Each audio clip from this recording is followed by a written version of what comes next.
Hey everybody, today I'm going to be reviewing Casino. This film came out in 1995. It was directed by Martin Scorsese. When Scorsese made Goodfellas, he worked with a screenwriter named Nicholas Pileggi, and at the time of that movie, he started getting interested in the idea of tackling the Vegas mob, just as a project or like as a book that he could write, and he presented the idea to Marty, who was very intrigued by that, and it eventually became, of course, Casino. This is a film that I'm both compelled and fascinated by, but it also really frustrates me at the same time. It's about a branch of the mob that is rarely discussed in movies, which I think is very refreshing. I know it's very common for filmmakers to be criticized when they make a lot of, similar movies that are in the same genre. David Fincher is a big one where people say he makes way too many kind of crime, investigative thrillers, and then with Scorsese they might say he makes too many gangster films. He's really only made several, but I think because they're so famous, people think he's made more than he actually has. And to me, it doesn't bother me because every movie, every story has been done. It's just more how you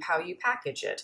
It's more kind of the emphasis. You can take a formula and explore it from different angles. But I think in order for that to work, you really have to emphasize those differences and create something that stands apart, that's very individual from the previous film. And I kind of wonder if Casino was made maybe a little bit too closely to Goodfellas. Maybe it might have benefited Marty to make it maybe 10 years later. There's not room for much perspective here or any variation on ideas compared to Goodfellas. I should say not enough. And that's a real shame because if you look at Casino or, what it is based on, the real people that it's about, it is a fascinating story. Especially the origins of these mobsters, especially, they came from Chicago, and it was a brutal, brutal history. And through that, this is a chance to show a different kind of mobster, maybe a more relentless, more violent mobster, particularly like in the Pesci character. And to a degree, I think they succeed very, very well in this movie, but in other ways, I feel like they really fell short. And I think that's maybe the issue, is that the newer elements you get here are very, very promising. There are some legitimately good scenes in here, and yet they just aren't fully realized. The whole thing doesn't come together. And I think that this is most evident when you look at this new, very divisive addition that they are adding to this particular iteration of the mob story. And that would be the character of Ginger, who's played by Sharon Stone. And I'll talk about her later, but overall, just when it comes to the way that this film, the way I respond to it overall, I think a lot of the weaknesses are very much on display, and I think they're on display in other movies he's made as well that maybe aren't his strongest. But I think the big issue overall is, yes, he's emphasizing kind of the opulence here, excess, a gaudiness, and doing it in this very self-important, cautionary, epic tale that is about the dangers of the American dream, the rise and fall, and all of that. And I feel like you have to be very careful when you make those sort of movies because you may have some grand point of view that you're trying to present to your audience, but yet oftentimes I feel that that's very self-important, and you often fall victim to your own hypocrisy through the making of the movie, through the sensationalism of the style of it. And despite Scorsese's amazing skill and just his incredible like academic knowledge of the cinematic language and of cinematic history, I do think at times his films do feel more like stylistic pursuits that kind of mask themselves in the concept of caution. And he's really falling victim, I think, more to the romanticism of these facades and the materialism rather than making a grand point about it, or a point about it that kind of pierces through all of that excess. And I do feel that way, about other films he's made, as I said, like Gangs of New York as an example, Wolf of Wall Street, The Aviator, and Casino, obviously, because I think it's very important for a filmmaker to always remember, that film is ultimately a manipulative device, and I think you can use that to benefit your own ego as a creator. And I think that there's often a very fine line between the meshes that you choose to make with your project and the tactics with which you choose to convey them. How much of it is really honest and from the soul, and how much of it is more cinematic infatuation? How many people go to see a movie like Goodfellas or Wolf of Wall Street, and they genuinely get a sense of the message, and they change their ways perhaps, or change the way they look at their own life due to the message of the film? Or are they more watching it again for the voyeurism and the zippiness of everything, the control? And that's always why I tend to struggle with these big Hollywood movies that tend to be these grand cautionary tales, unless I truly feel there is a deep emotional center that is yearning to be explored. Raging Bull is a perfect example of that for Scorsese, I think, because it has a poetry and an elegance to it, yet there's so much pain that vibrates from that poetry. It's stylistic, but at the same time, surprisingly, it is very stripped down, very simplistic, and it's the lack of romanticism that makes it feel so raw. And then you have movies like Goodfellas, like more his gangster type movies, and they more emphasize the style. They more emphasize the editing, the technique in order to build the emotions and the climax of the story. And that's totally fine. It is its own style. And when I look at Casino, holy crap, it is beautifully made, exquisite. From a technical standpoint, that is very hard to argue. And it is very much a companion piece to Goodfellas. It almost feels like a sequel in a way. Same style, same needle drop montage quality to it. It's also very hypnotizing, peppered with all that wise guy sort of humor.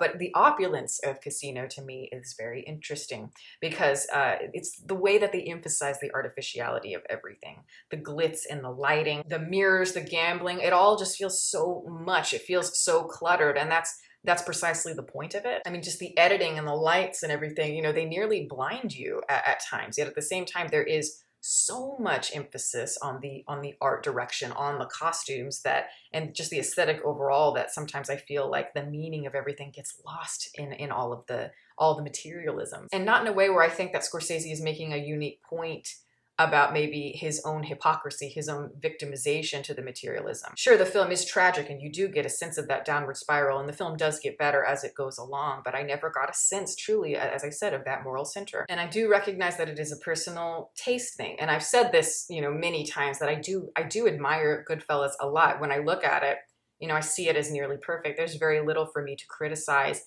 And yet I personally just never have connected with it like I do other gangster films and gangster stories. I guess I've preferred when the ideas are pushed in more existential, more unique ways, and this, Goodfellas as an example, very much is rooted in the external. It's more of a style over substance experience for me, and again, totally a personal taste thing. But I like more the portrayal of the American dream and the repercussions of it through movies like The Godfather. There is a subtlety to that, and especially The Sopranos, which really pushes and subverts all the expectations, really deconstructs the romanticism. And of course, Godfather being the struggle for personal identity is a very personal one that I just feel is much more potent and resonant. And so when I watch Casino, naturally, I just have I'm disconnected from that style just as a personal preference. But even when you do look at it, it came out so close to Goodfellas, and it has so many of the same beats. It's so hard not to compare them. Casino just lacks in the richness and the originality, I think, of Goodfellas, the density to it. And it makes me wonder, what's the point of telling this, really? What's the point of telling the story when thematically they are so similar, so close together?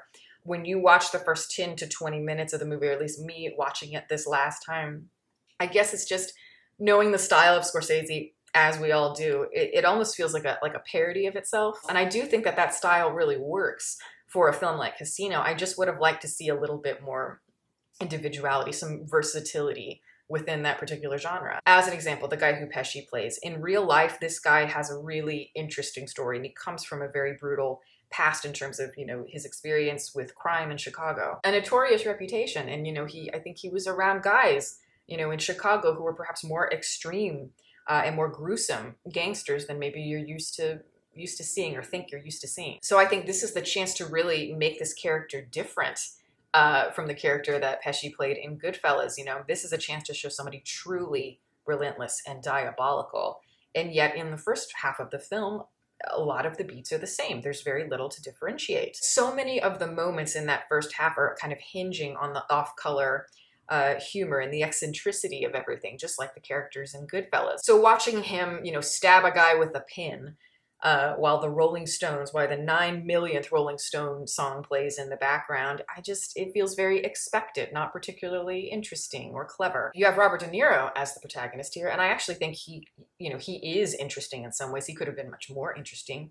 But he's a character who's more reserved. He's somebody who is more serious, more no nonsense, harder to read for sure. And that's part of why he's so good at what he does. He's hard to pin down, and he might be very hot-headed for sure when he doesn't get his way, when he's desperate for control. But when he is controlled, he seems very in control. And with somebody like Robert De Niro, he doesn't have to do much acting for a part like this. He He plays those kinds of roles very well. Just kind of the stoic character who has the chip on his shoulder. And yet I always felt removed, and I know that's part of the point of his character, but I mean removed in a different way in terms of character progression. I never felt like I got anywhere with his character or where I wanted to go. He's a character who's, you know, meant to be very strategic about the way that he is perceived, yet he's always lurking in the shadows. Part of being good at what he does is having a good poker face, of course, regardless of the situation.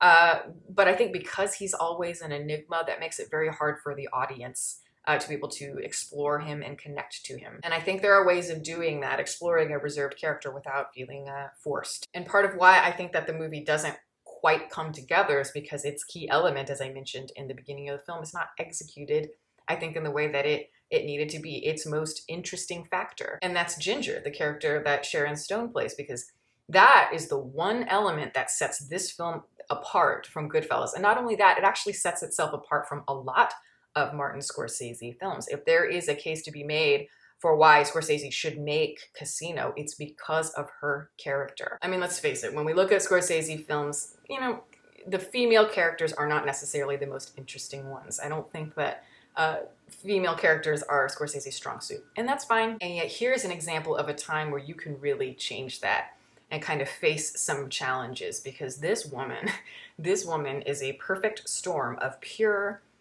wild toxicity that blows through this desert landscape and destroys everything in its path. And yet at the same time, even as crazy as she is, she has to compel you forward. She has to have a certain level of depth. And I think that this particular woman is so powerful in this movie. She's more powerful than I think any woman in any other gangster film that Scorsese made, because of, you know, for all the success and charisma of these big, you know, tough gangsters like, you know, De Niro or Pesci. She is the one who can just go right to the most vulnerable weaknesses of these kinds of men, these very powerful men, and destroy them. I mean, look at what she causes. I mean, De Niro's character, he's this very rich, very powerful man, and yet the one thing that he does not have, the one thing that he cannot buy, is this woman's affections.